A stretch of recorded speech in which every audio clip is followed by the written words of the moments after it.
ఎడారిలో సెలయేర్లు అక్టోబర్ 14వ తేదీ. ఇదిగో ప్రభు దూత అతని దగ్గర నిలిచెను. అతడు ఉండిన గదిలో వెలుగు ప్రకాశించెను.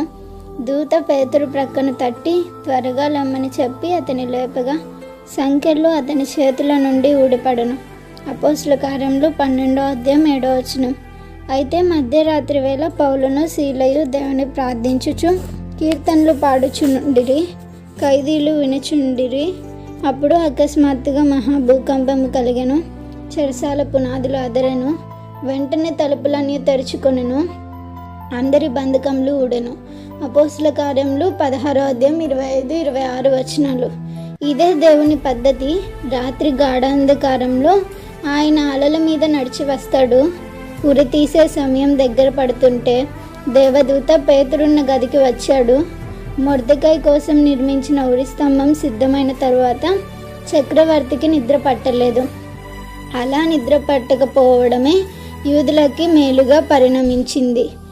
హృదయమా, నీకు విడుదల కావాలంటే నీవు భరించగలిగేటంత బాధను నువ్వు అనుభవించాలి. కానీ చివరికి నీకు విడుదల మాత్రం దొరుకుతుంది.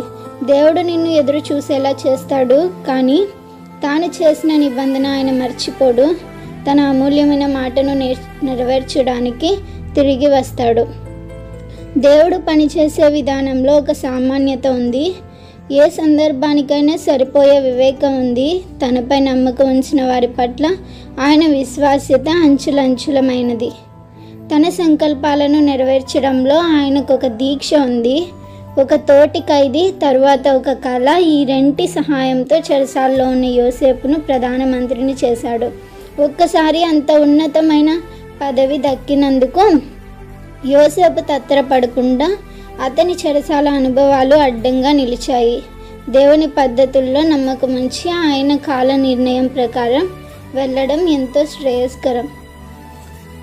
తన వారిని 1000 రకాలైన బందీఖానాల నుండి విడిపించడానికి దేవుని దగ్గర 1000 రకాలైన తాళపు చెవులు ఉన్నాయి. విశ్వాసం కలిగి ఉందాం. మన పని ఏమిటంటే ఆయన కోసం బాధలు పడడానికైనా సిద్ధం కావడమే. ఆయన చేయవలసిన పనిని ఆయనకు వదిలేయడమే. కష్టకాలం అద్భుత కార్యాలకు తగిన సమయం. కష్టకాలం అంటే అద్భుత కార్యానికి మొదటి రంగం అన్నమాట. ఆ అద్భుత కార్యం అత్యాశ్చర్యకరంగా ఉండాలి అంటే ఆ కష్టకాలం అతి దుర్భరమైనదే ఉండాలన్నమాట. Praise the lord.